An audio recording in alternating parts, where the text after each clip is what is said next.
20. 17? Yeah. I've been postponing it for 3 months. Well, obviously since the guy called. Oh, are we live? Oops. We will be, and we are. Yes, I think we are. So hello, anybody and everyone watching or tuning in on the live stream or after. I'm Colleen Kruger from Music Calgary. We're based here in Mohkinstsis in Treaty 7 region of Southern Alberta. It's a semi-sunny day, good times. Today we're talking with some artists and a manager from Muk Posh, which is, correct me if I'm wrong, a Toronto-based artist management roster. Toronto and LA, yeah, because Dimitri, who's one of the co-owners, is in LA. Yeah. Oh, nice. Okay, so we got US, Canada roster and sort of between Toronto and LA. Micheal Powell is an artist and also an artist manager. And Maddie Jay we have, and Sylo Nozra. Oh my goodness. Nozra.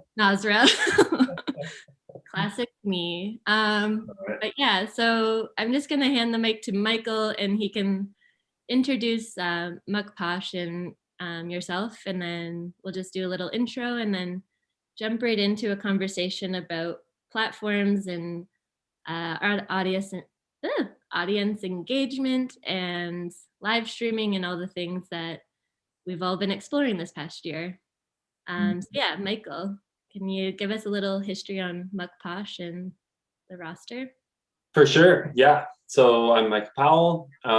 Muk Posh is kind of like this fun endeavor that was originally started by my good friend Dimitri, who also manages Maddie and Sylo as well. And I first met Sylo and Dimitri like in 2017 probably, and they were looking for help with like grant writing and stuff, and I'd been doing some of that previously in my work. And we just all met, and one of the guys who was part of it, his name's Goldchain, he's the producer. We'd been friends in elementary school, actually. That's how I got connected with them. And then we all just, started working together and helping each other. And it's felt like really organic, I would say, where it's like mostly just a crew of people who are like really good friends anyway, and we're all like helping each other. And then in 2020, last year, we were working more with this guy, Danny, who's a lawyer, an entertainment lawyer in LA. And he was trying to start a management company for some of the artists that he's working with as well. And we decided to incorporate in Canada so that we were eligible for some of the funding systems here. And it kind of made it a bit more official last year, and we all went into a kind of a co-ownership agreement. And then things like moved really, really quick once we incorporated. It's almost like, incorporation doesn't really technically change anything. It's just like a piece of paper, right? But then it was like a little bit of lighting a fire under things. And also a bunch of people came our way at a certain time, like Maddie is a great example. I think she just hit up, like, did you just DM Sylo, I think? Yes. Yeah, and was like, yo, maybe looking for some help. I've got new music. Like, do you know any managers? And Sylo was like, well, this is my team. And then we just had some conversations. Obviously, I've never even met Maddie in person, which is crazy. It says something about this year. But yeah, we just had like a couple of FaceTime calls and stuff. And Dimitri and I love her music. It's super fire. So we were just like, yeah, of course, down to help. Passionate about everything that you're doing in music and art. That's number one.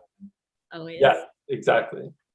So, and and then there's been a couple other artists that have come our way too recently, like even in 2021. And so it's kind of just like snowballing a little bit itself, which is cool.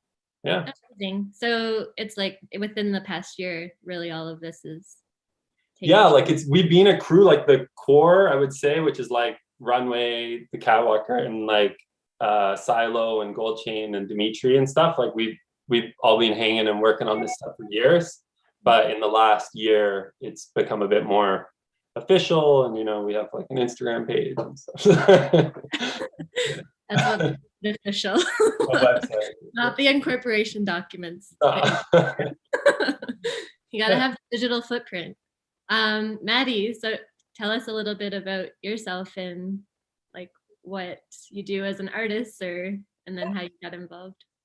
So I'm originally from BC. I grew up in a town called Smithers.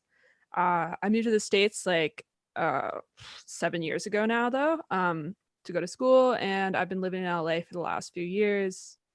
And I worked as a touring bass player for like 2 or 3 years here, and ended up dropping that to do the artist thing, which I am a producer, songwriter. My whole thing is kind of just like very DIY, doing everything myself, and dropped touring just in time for the pandemic. Oh, nice. Yeah.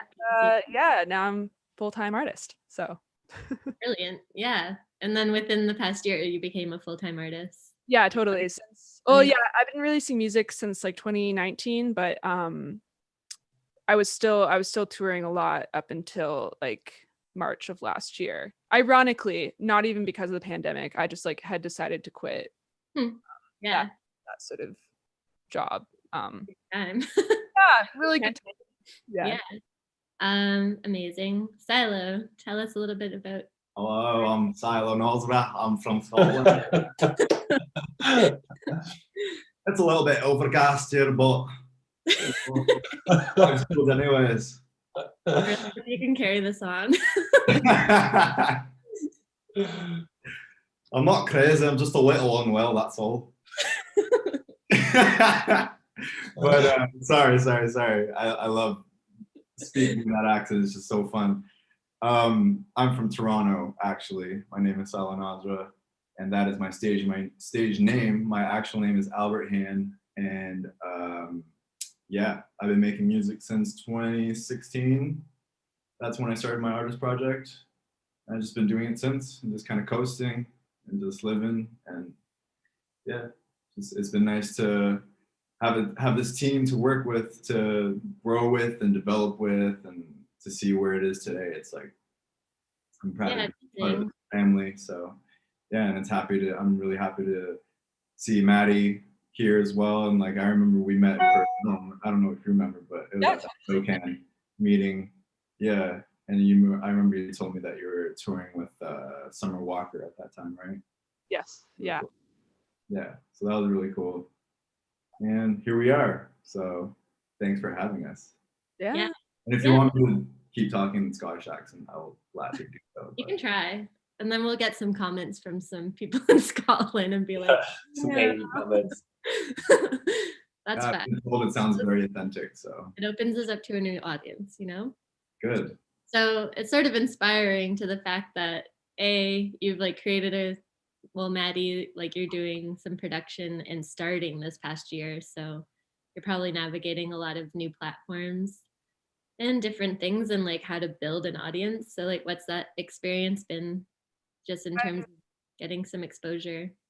Yeah, I think I've come from a really interesting background where my initial audience was kind of built online. I literally my first experience with like having fans or like having people support me was I would be playing bass like on YouTube and like posting bass covers of things. Like looking back, a little cringe, but it was like my first like foray into like connecting with people not in real life and like seeing the value there. So I think I had a good footing for this year already. Like I'd already kind of built an audience on Instagram just organically from posting videos of my production, my songs and stuff. So when I came to this year, I decided to get into Twitch, which was it just seemed like the trendy thing to do.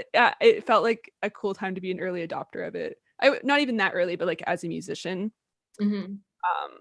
So that was kind of my biggest like outreach. thing this year. I would produce on Twitch. I wasn't even performing. I was just like making my songs on Twitch. And that was really cool for me. That was like, it's very direct to fan. Like you're really talking to people. Like I like have friends now that like I met just because like I'd be doing it a few times a week, like talking to the same people and like getting to know them, and really interesting. It's like playing at your local coffee shop like twice a week. You see the same people every time. Like you're eventually gonna just kind of connect. So Yeah. You also have Twitch haters, right? oh yeah, there's some like real mean people out there on the internet, it turns out. Yeah. We call them the trolls. Yeah. Right? But you know, like people like really like Twitch followers are like the most loyal though, like, and they will come to bat for you in those situations. So I always had a good like little army of people like banning trolls, and like it's kind of like you're like in the Wild West of the internet. It's kind of fun.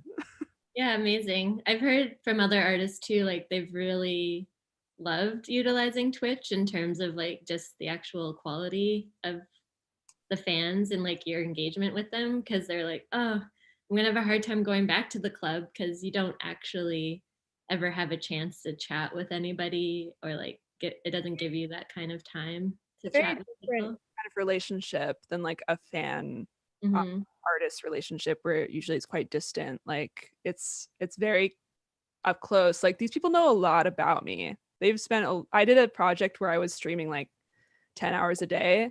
So like I don't there's not so you can't really hide at that point. Like they know my cat, they know what I eat for lunch, like they know what my apartment looks like. I don't know. It's interesting. The cool way to use Twitch though is just like create your music on the platform and get the engagement. Yeah, it's really fun. I feel like it creatively too was pretty stimulating, just like creating in front of a crowd. Like it was a unique something I'd never done before. Usually I'm very private about I don't really collaborate with anybody. Like I'm very private about what I want to take my time with it. I don't want to rush. Like sessions kind of freak me out because I have to like come up with something on the spot. This was like a good balance where I was like, I just get to create whatever I want at my own pace. You don't have to be here. You can leave. You can go. Like you can like exit out of the page, and people stayed though. Nice. Yeah. Sylo, what have you like been engaging with this year in terms of platforms? I was gonna speak on that with what Maddie has been doing, and I really look up to what she's been doing because that's actually what I wanted to do at the beginning of the pandemic. When we started getting CERB, that's what I bought for my first check, was a brand new PC that I could Twitch stream with and produce with. And I moved into my new place and I got like 5 internet so I could like just, you know, go crazy with how much like internet and Wi-Fi that I use and stuff. But I never ended up doing it more than like a couple of times because I actually started focusing more on writing this year, especially. And like, you know, most of my sessions have been just over Zoom. And it's just kind of hard to like, I try to figure out how to do that on Twitch and how to like create that, but like it's easier. I know, I guess I kind of pictured it to do it, the production as well, you know, on Twitch, and like to do the whole process, but I didn't get to actually do that for a while. And I actually am just starting to get into the production now again, just because I miss it, and I'm realizing that it's a huge part of me, and it's, you know, I wanted to like just kind of put myself more in be a writer and really get my pen game up and like, you know, ask myself, what do I really want to say? Like, who am I? Like, what's the message? Like all this stuff that I really wanted to just have that inner dialogue with, along with just a lot of meditating. That's a huge part of my life as well. And during the pandemic, it's been an elemental force for me to just have meditation as a basis for me to just live and to find content and peace and just like create from a place where it's not anxiety ridden and it's not thinking about the future and it's not having expectations and it's not like, oh, like, you know, everything that I'm putting out from here on out, everything that I'm expressing myself through is through social media, it's through streaming, it's cyber, it's virtual, you know, and it's like that gives me a lot of anxiety because I'm not a very social media like friendly person. I don't know.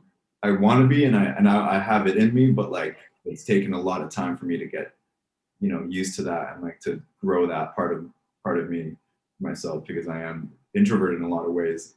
But yeah, anyways, coming back to it, it's like wanted to do the Twitch stuff. It's really cool, and I'm inspired now after hearing from Maddie's point of view and her perspective and her experience. But what I've been doing during this pandemic mostly has just been, yeah, just writing and having a crap load of Zoom sessions. And like, Nice. you know, I usually go to LA or abroad somewhere just to like keep it fresh and just to keep my sort of wanderlust not eating up at me. So every couple of months I always go, usually to LA. But since the pandemic, I've only gone once, and that was for a music video. So it's been really hard for me to like feel creative these days, actually. And like, yeah, so I'm excited because I'm actually going next week, and I'm ready to like jump on that. Like, I don't know.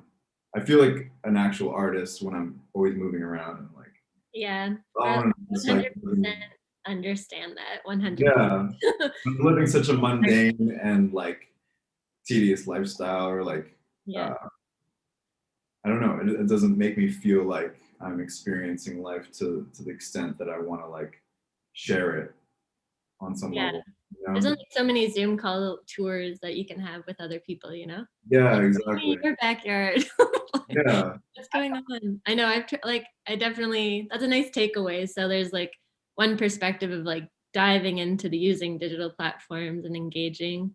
And then there's the other side where you don't have to feel that pressure, and you can take the time to just like hone in on your own craft and like just live. just live and like get to know yourself.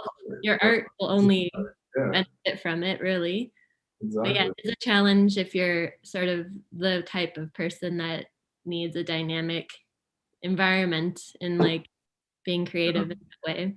I fully understand.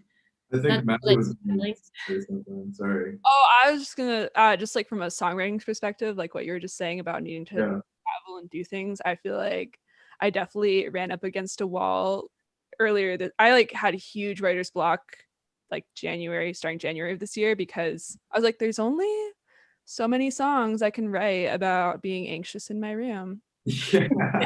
Exactly. And yeah, I'm just like running out of things to say about that. Exactly. It's just a matter of time before you just turn into like John Hughes and start peeing in bottles and staying in your room forever. Yeah, I just like I keep being like, every morning I'll do my like little free writing, like trying to come up with some new. I'm like, no, just still anxious, still in my room. Cool. Yeah, exactly. What else is new? Yeah. Sylo, do you find that meditation sort of helps you get into like some memory and like of travel or other things, like other past experiences? Like, is it helpful? Sure, definitely. Meditation for me is a way to kind of get away and to give yourself mental vacation, because when you are in a sort of isolated environment for long periods of time, meditation for me is to be able to let go of that calcification that you experience in yourself, and for me to truly experience the moment, which is for me infinite, and anything can be birthed in the moment. Anything can be birthed when you're being present with yourself and not letting the past bring you, you know, depression, or the future bring you anxiety. You know, being the present, it's like it just kind of melts all that away. To do that, and that's all there is to do when you literally feel like you're in a prison. But in a sense, it's really testing, and it's like it builds a lot of character. So my relationship with meditation has really changed into something I never would have experienced had I not had this pandemic to be part of my reality and everyone else's reality. But you know, before, it was something that kind of just brought me like peace and more contentness and more just self-observation. But in this experience with the pandemic, it's actually become something much more deeper for me, much more ingrained with who I am as a person. And it's helped me in just every avenue of life, really, from the writing process. Like now I have a ritual of whenever I want to write something truly meaningful and from the heart, like I make sure that I at least meditate for an hour, and to truly like get to that centered space and get to that place where I feel I'm in the flow. And that comes, you know, dime a dozen when I'm writing. You know, it's like they say 1 in 10 or 1 in 20 songs is when you write something that you actually like. Yeah, I think Sufjan Stevens said that. He says he hates every song except like once every 10 songs he writes, you know. And like when he was asked like, when he was asked like, how do you write so effortlessly? And he's like, I actually like hate all my songs except like 1 in 10, wow. You know. So like, but like I know that feeling, I relate to it, because when artists get to that space, that flow, it's like everything is communicating to them, you know, just in that space where it feels right, and like you feel like you understand yourself, and you feel like you understand what you're trying to do, and like you feel free, you feel liberated in a lot of ways. But you know, it's the downfall of that, it's this artist suffering, that like you always want that again, you always want to go there, get to that place, but it's not always so easy. But with meditation, it's a lot easier because you're directly trying to hit that, like that zone. Right. You don't need it in your physical world. You need it in your memory world. Yeah, exactly. You're not trying to wrestle your way there through thoughts, and you know, you're just bypassing all of that, and you get into that place directly, and then try to bring that space into the creative space. And you know, like, I don't know, that's just my theory, and everyone's got their own system, but that's how. Well, let's hear Michael's like midpoint. So digital and meditation, where you land this year in terms of artists like experience? Yeah, haven't been doing a lot of meditation. I really respect Sylo's ability to like, he's been getting up at like 5 a.m. and watching the sunrise and meditating and stuff. So once I go to LA, that's all going to shit. It's all dunzo. But thank you. Yeah, but I don't know. It's been a funny year. Like, I think in terms of digital platforms, which is what we're trying to talk about, it's like it's been interesting to see this huge boom in the music side of things in TikTok. And Maddie's also a good example of this, I think. Like with her artist project coming out, she started to focus a bit more on TikTok. Also, TikTok has made these like music teams, you know, in there's a music team in Canada now and in the States and stuff. So there's this real integration between social media and music industry. And there's even like, you know, there's playlisting on TikTok for sounds. And then there's like artists have their own pages, and they're boosting artist pages and stuff. So it's been interesting to see this kind of intersection of like DSP and social media happen this in like kind of since the pandemic, it feels like. I'm like still waiting for like, I don't know, like I feel like Spotify, yeah, you know, I should pitch this to them or something, but like, why don't they, I feel like they should have a chat within Spotify, because you know, you have your friends and you can see what they're listening to and stuff, but like I'm always like going like, you know, copy and paste link, like go over to Instagram, like DM it to someone, and then they have to click it and then go back to Spotify. It just seems like so simple. Like there should be a DM in Spotify. Did you by chance, or were you an adopter of Rdio? Because that was one of my favorite streaming platforms. Apparently no one used it. Yeah. But it was like, I remember it. Had that community side of it. So you could like comment on each other's pages. It was like Bandcamp meet Spotify. So you would stream, create playlists, and do all that stuff. But the community side of Rdio is so good. Yeah. I feel like that kind of reminds me of like 8 tracks. Oh, dude, I was so into 8 tracks. I love 8 tracks. That like made my high school. I just got an email last week that somebody liked one of my 8 tracks playlists from like 2009. I was like, song idea right there. You're still listening to it. It's amazing. So nostalgic, yeah. Is 8 tracks like, well, from, I am not a user, but is it where you can post like DJ sets or like your own personal productions, or? It's just user generated playlists. And you would make them to a mood. So my big one was like, it was odd time signatures in indie music. So lots of Sufjan Stevens, like some weird stuff. Yeah, it's just like social media playlisting. Like, I don't know. Awesome. Nice. I always Yeah, thought, he's the Godfather. yeah. Yeah. I always thought, Michael, that what you were just saying, I always thought it'd be really sick because you know how you can see how many people are like listening to your music in Spotify for artists. Oh yeah, for sure. What if you could like chat to the people that were listening to your music? Wow. Like, send them a message, be like, "Hi, like saw you're listening to my song. Like, keep it up." Yeah, just like stop listening and just ignore. It's like also, you know, you can like beam your voice in, like, "Hey." Yeah. You're the artist behind the This is curtain. really God. Yeah, I like Spotify has this crazy power, right? Because they actually know who all these people are that are listening to your music, but they can't tell you because of like privacy reasons, right? Like that would also be weird. But I think the cool thing that they do is like that concert series or whatever, where you can like, it's like, well, I can't remember what it's called, Spotify favorites or something. It's like the 250 users who listen to your music the most can then like get access to like a show that you do, but it's all very like they only do it with like really big artists and it's kind of curated and stuff. But yeah, there is this incredible power that you wish you could unlock. Like there's still even a lot of power in all the analytics of like knowing where the users are, but like knowing who the users are would be great, you know? So, Michael, from the manager side of like working with artists, like what have been your favorite like platforms that you've used, like in general as a whole, but like maybe more so this past year for like building audience and I engagement? mean,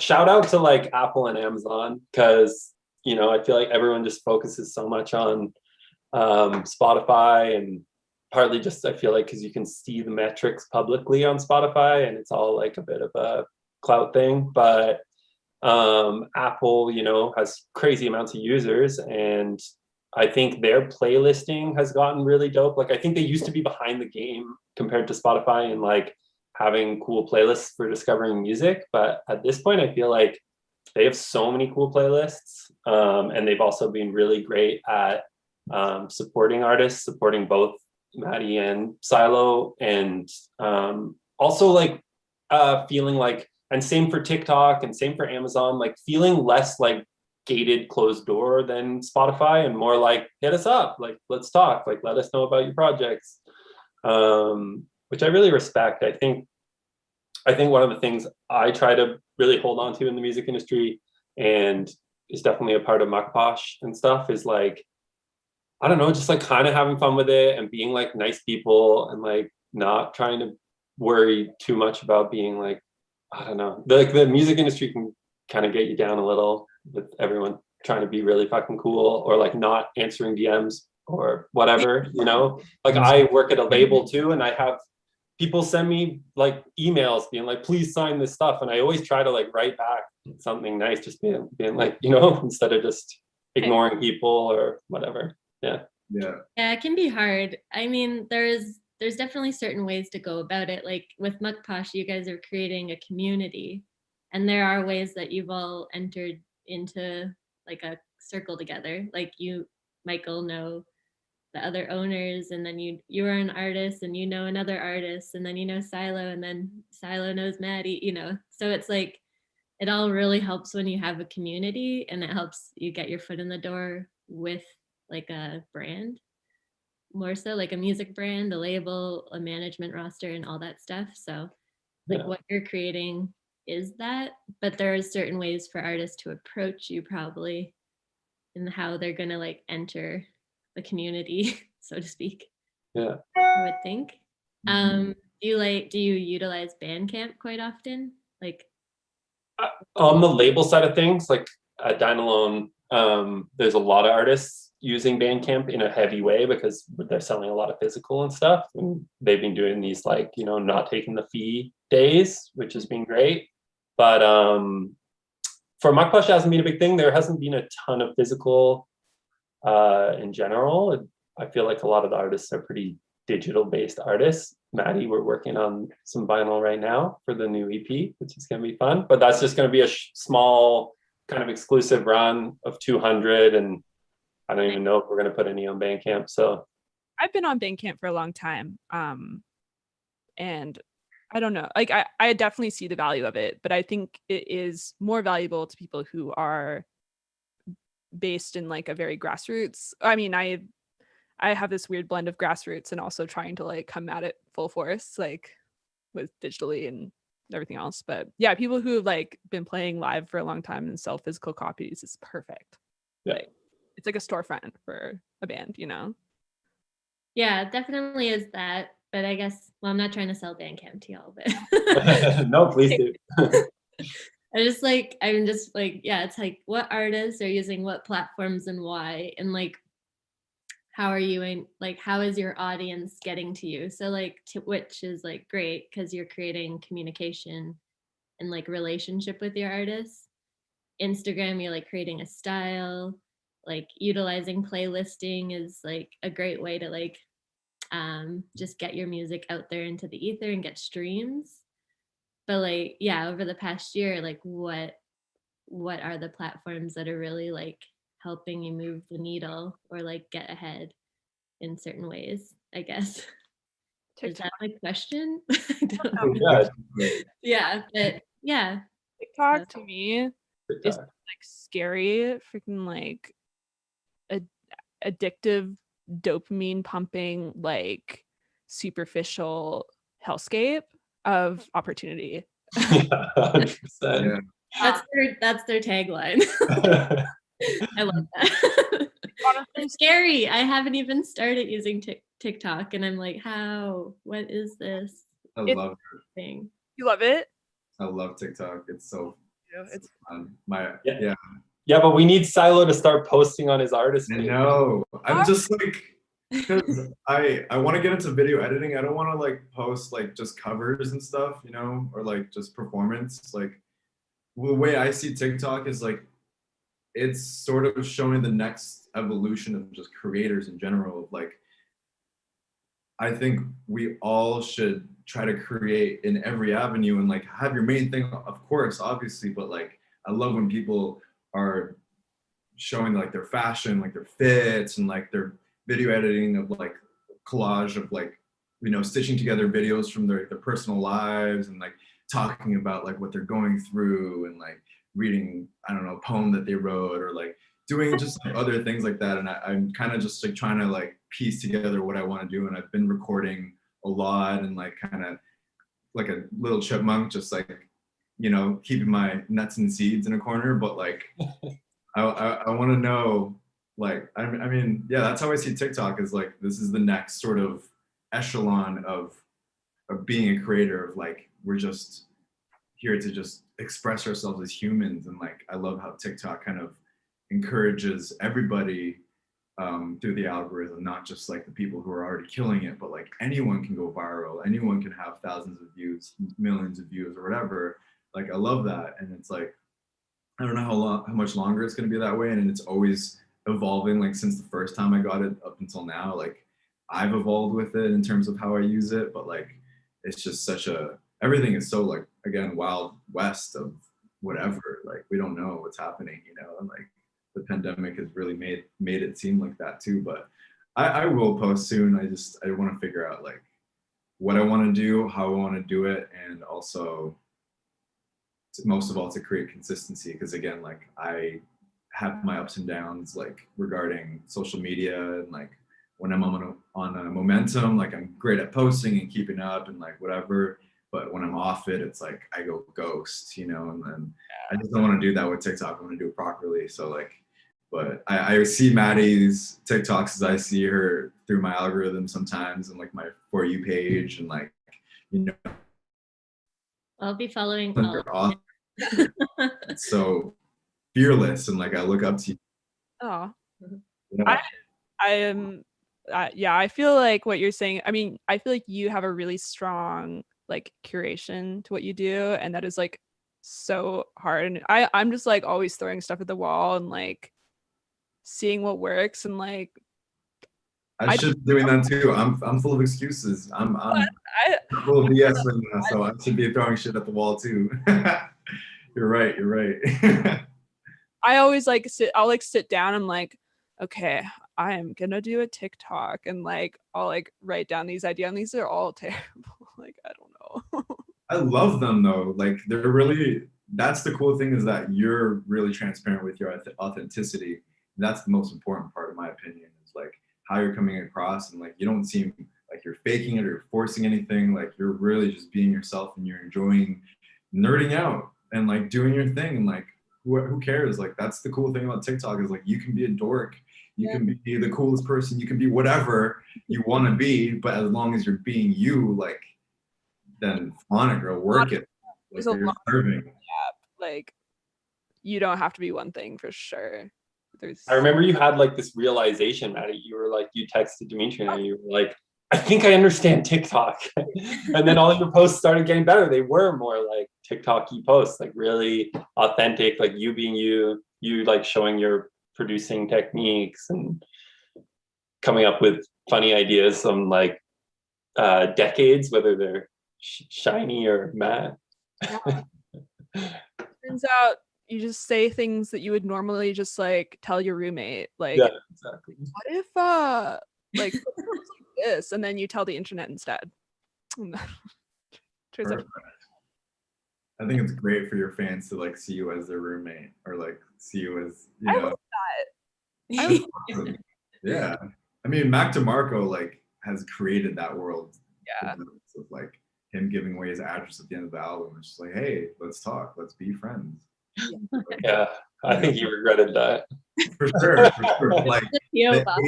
the age of like putting artists and celebrities on pedestals is like so over now. It's like it's so overrated, and like everyone wants to know each other as humans more, I think. Just yeah, sounds like you guys definitely have that kind of ethos in your community, because you're all from Muk Posh, so it's like having that idea around it, that it is like you're all working, I don't know, you're working together for a similar cause and supporting each other, and like you're all doing your own thing at the same time. Yeah, we're all on that frequency for sure. From digital platforms you've explored, like what has recording been like? Colleen, just to jump in before we go there, I was thinking like in terms of what moves the needle, that was kind of your question, and I was thinking about like how this year has truly felt like the death of press, or at least like print media, obviously, and then even like online media. I feel like so many of these publications lost their writers, are super understaffed and everything, so there's not even like that much being pumped out.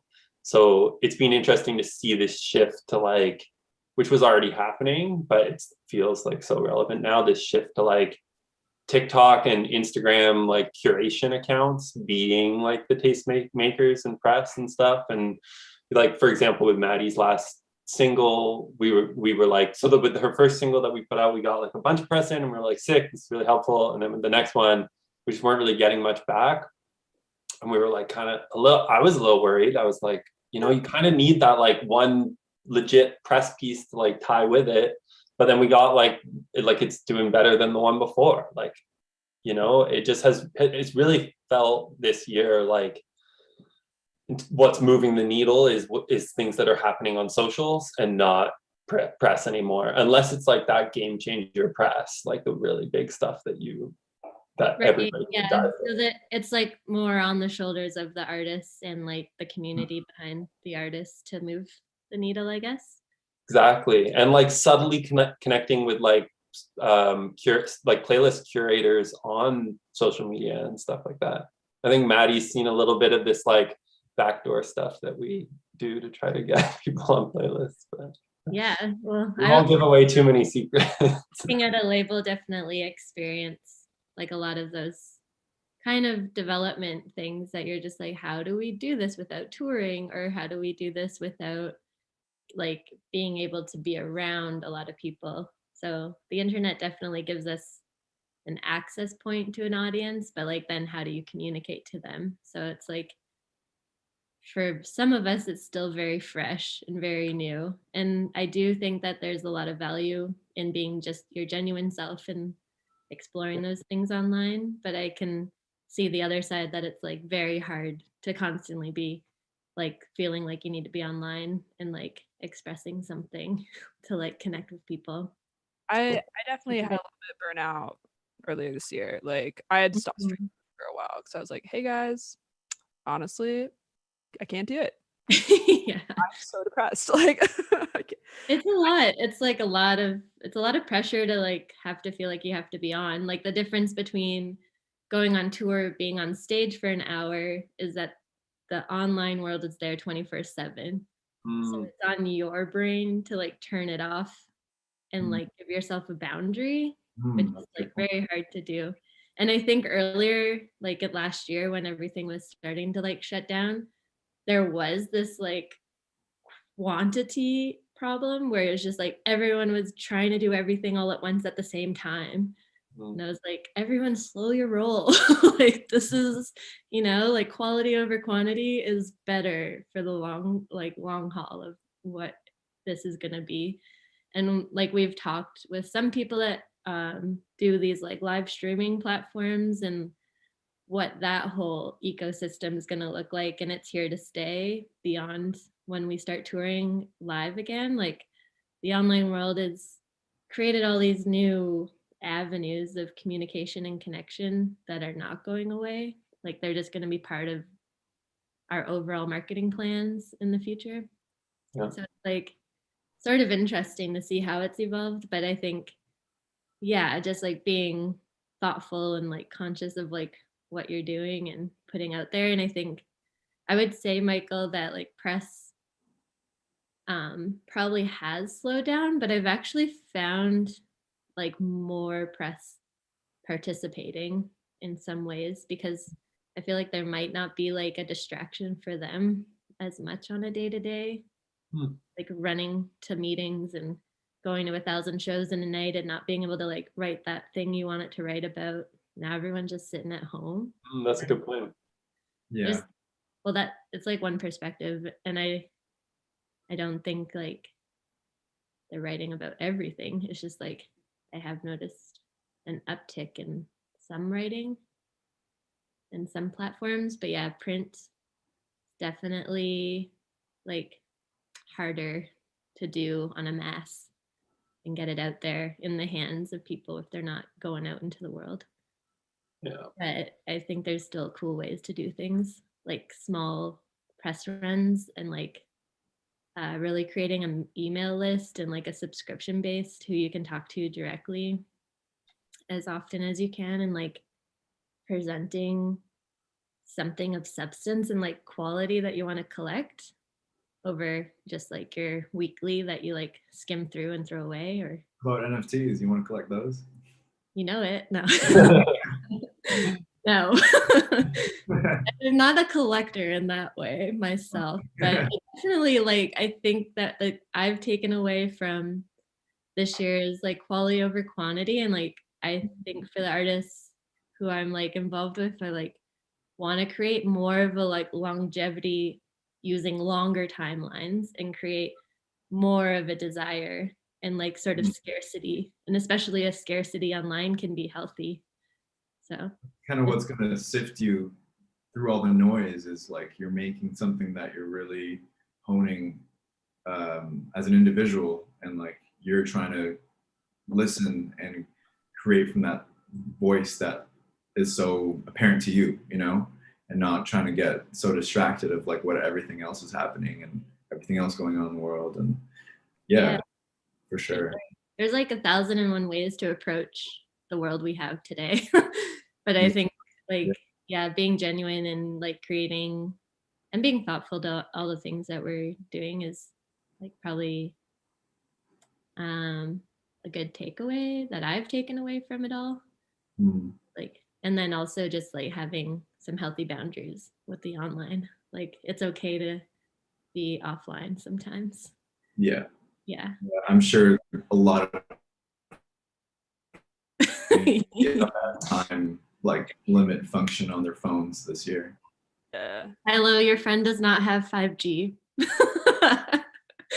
It's just... Yeah, I guess so. Sorry about that. No, it's okay. I was just because you said you got 5G to like do some Twitch earlier.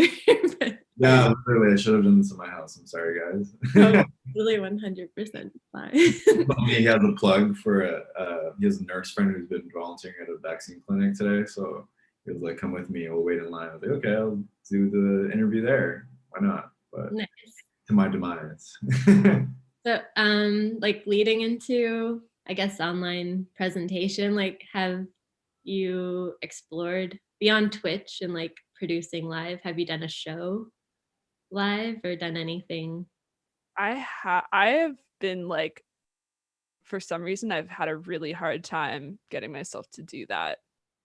For me, like my live performances have always been kind of secondary to my producing of it.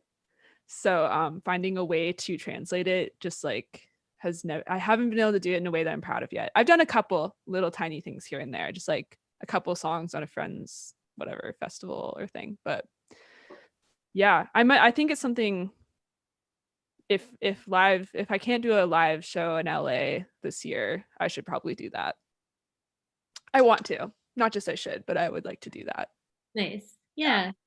Also, I feel like people are moving away from like doing a real live stream and instead doing a live stream that is actually pre-recorded and looks really sick and is produced, or even just like putting something out that's a live session that's on IGTV and that's on YouTube or whatever.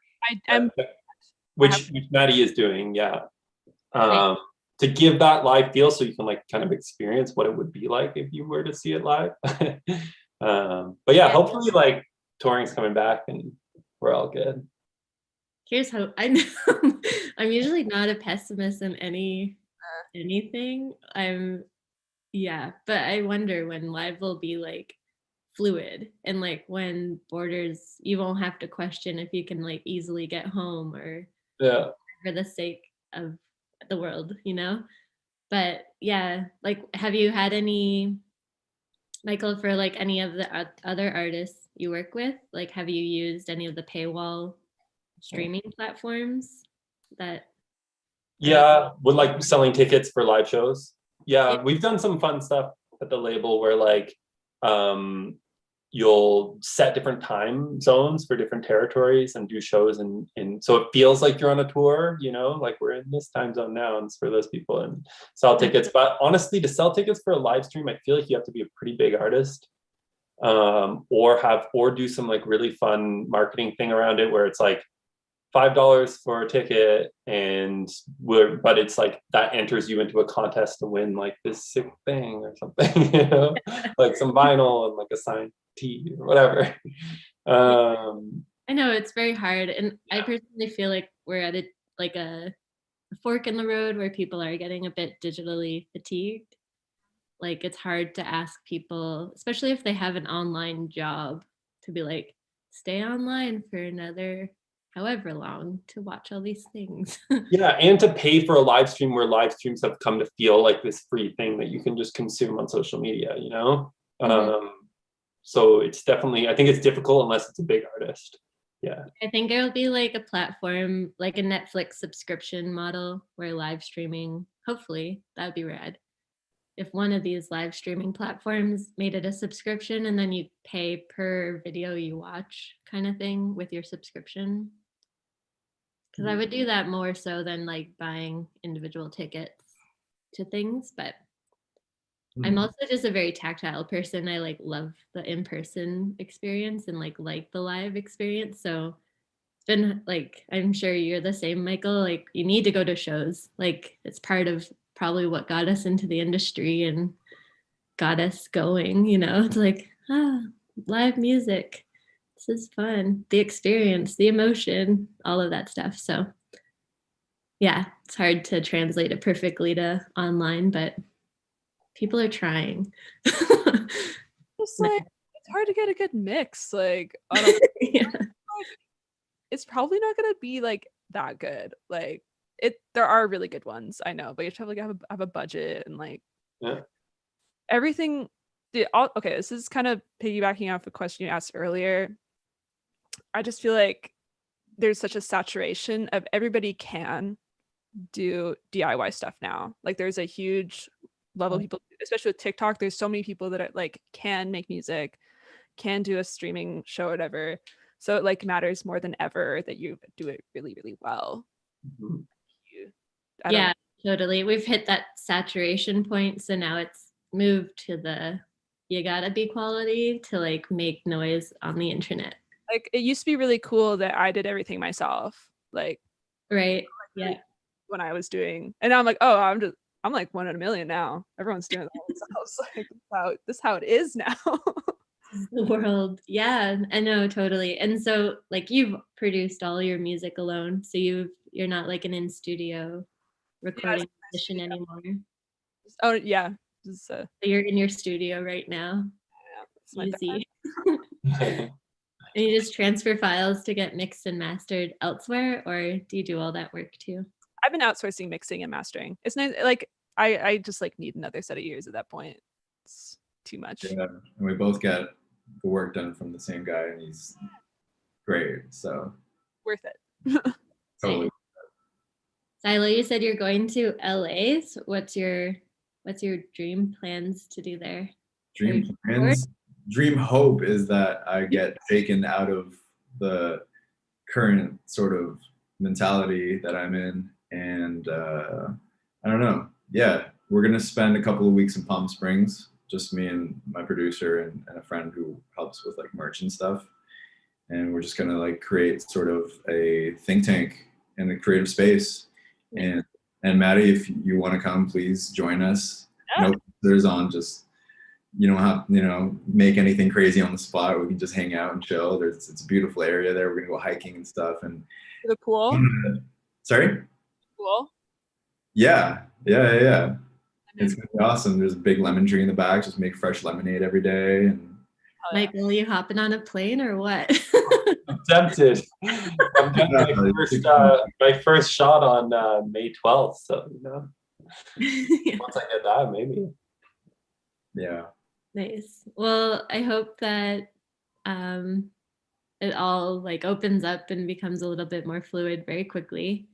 A, for touring, and B, for just like artistic inspiration in general.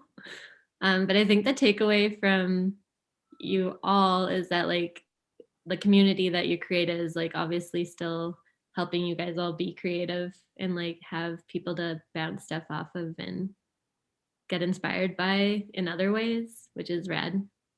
Totally. Yeah.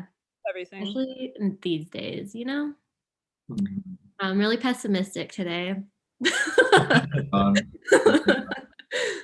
Whoa, is everyone's having those a lot more often than usual. Colleen, I think you need to come to LA. Yeah, I think I need to go. I need a little inspo. 100%. Well, I'm looking forward to live shows and just being in studio spaces with people and seeing the creative process live again. That will be rad. Totally. But overall, things are still moving along, and like there are people creating really incredible art all around. So that's amazing. Imagine if this happened like 20 years ago. None of this would be like, no one would be connecting in this way, or like no art would have home recording gear. All the home recording gear that's like readily available and delivered by Amazon. Yeah. We did like a home studio panel, and I think it's online now, but yeah, a lot of them were touring musicians, like live touring, like stadium musicians, and they had to like totally pivot and like learn how to record at home and transfer files because it's just like something they've never done in their career, and it was like cool to hear their perspective. Yeah, it was like how they navigated it and learning all the like little nerdy like frequency stuff that they've never had to do before. Beyond my knowledge, I don't know. But yeah, any last kind of remarks that you want to add to anyone viewing about your experience? I sort of enjoy the fact that it's been like the takeaway is that like A, you can engage, or B, you can't engage online, and that both are okay, and like you can utilize the platforms there, or just like go into just like self-discovery mode, and that's like perfectly well, you know? I have like sticky note affirmations on my desk, and really, I wrote this one yesterday. Sorry, I'm so shaky. In every changing world. Nice. Yeah, I love that. In Wow. every world. That's the only thing that's gonna stay the same. That's So. not an affirmation. That's a lyric right there. That's a bar. Yeah, I think that's Somebody like is that. life. Yeah.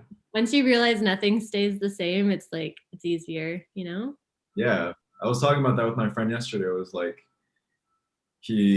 we're both very like spiritual in that sense. Like we're always have been feeling like we're sort of on a parallel trajectory in our relationship with meditation and stuff.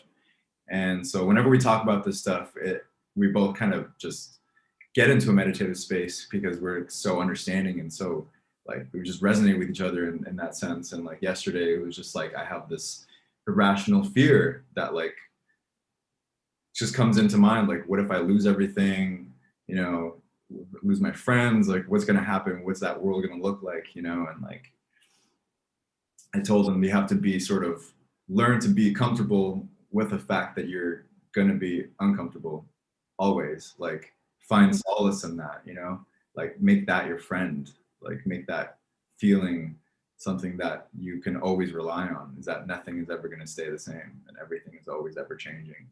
Yeah, I love that.